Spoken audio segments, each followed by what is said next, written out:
Hey there, it's Mandy. I have a great tip today using our border punches. This is not the border maker punches, this is just the border punches, not for the maker.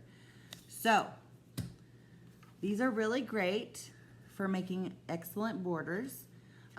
There is a mark, ooh, it's hard to see. See the black marks right there and there?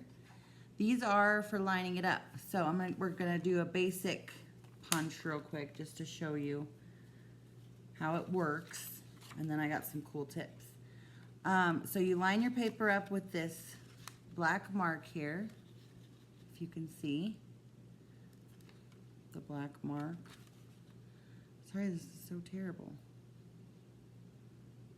So you line your paper up with the black mark, you punch, and then you line what's punched out, you line that up with the blue, cover all the blue up on this tray.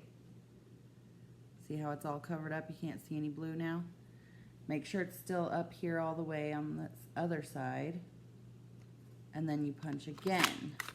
And you just keep doing that clear down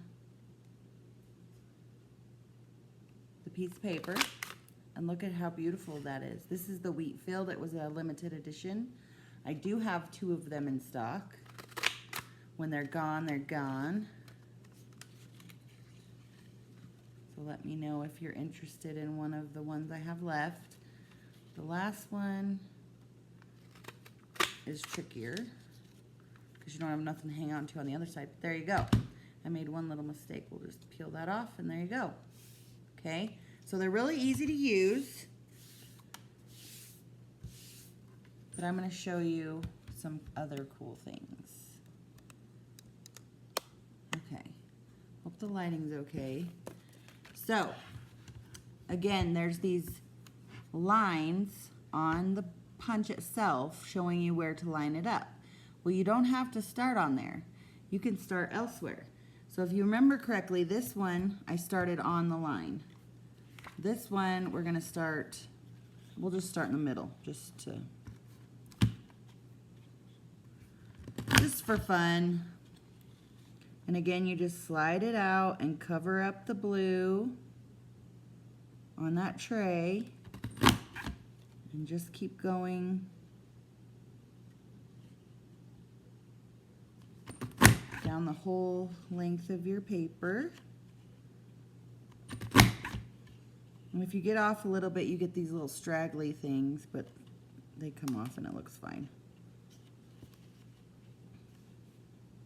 And when I get this done, you'll see how cool these borders are.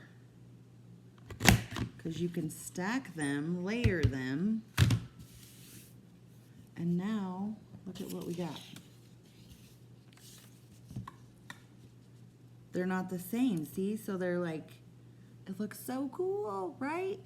And if you pop dotted this up, then it would really look cool. Another option, I'm going to cut this again on the other side just to save paper. And I'm going to cut it exactly like I cut this one. And hopefully this will work.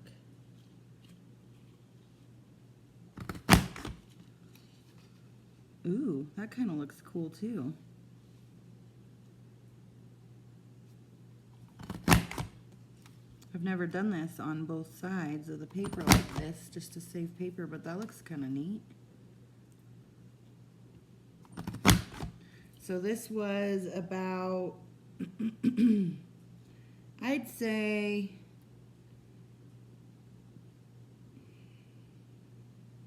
about a 3-inch piece of paper.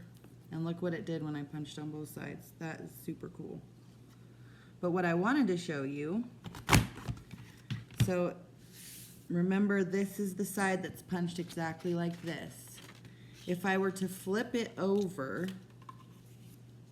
it's also different.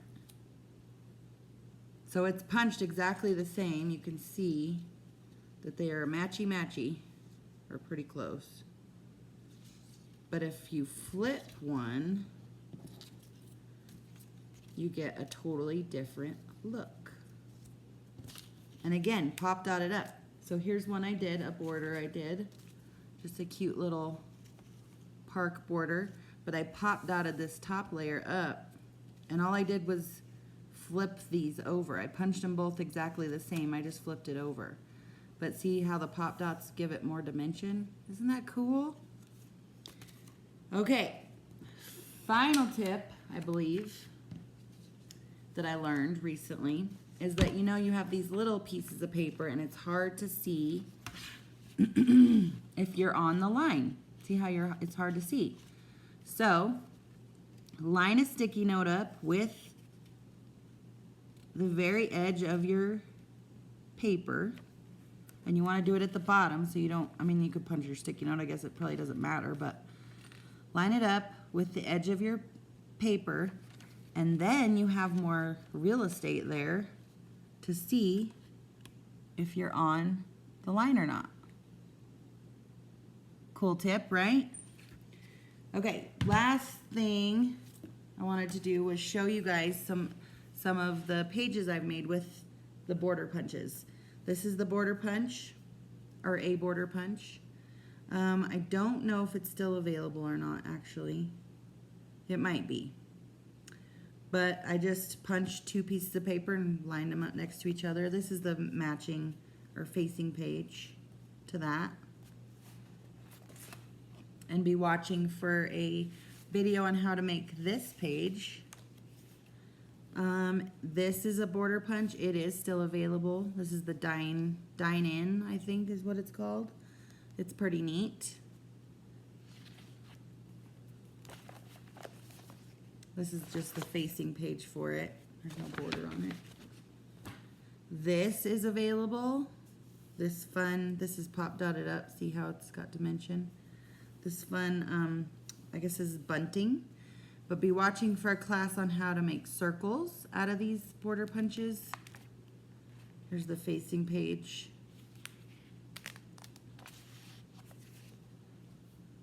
This is the wheat field that I just used for a little seaside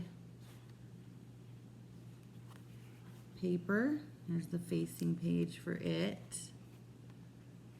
This is our seaside. Oh, that was the other thing I was going to show you was the different collections. This is our new Sparks of Magic. This is upside down. But like I said, be watching for a video on how to do these punches in a circle. Very cool. This is our botanicals. This is blue. Here's another border punch in a square, so be watching for a video on that as well. I really love the flowers in our botanicals. They're so pretty. So, just to reiterate, this is our botanicals collection. It comes in blue, pink, yellow, or green. This is Sparks of Magic. These are Seaside. And these are all collections available right now on my website. This is United We Stand, and it is on Last Chance. So if you want to have some 4th of July or just some, I've been using a lot of this collection for my kids' football pictures because we're red and blue. So yeah, this is on Last Chance, United We Stand. This is Staycation. It's also available. It's pretty nice, pretty cute collection. Pretty much based on how all of us have been in quarantine for the last year and a half. And then this is Sparks of Magic again. So, just a quick little video on how to use the border punch and some tips about it. If you have any questions, let me know. Thanks for watching, and we'll see you soon.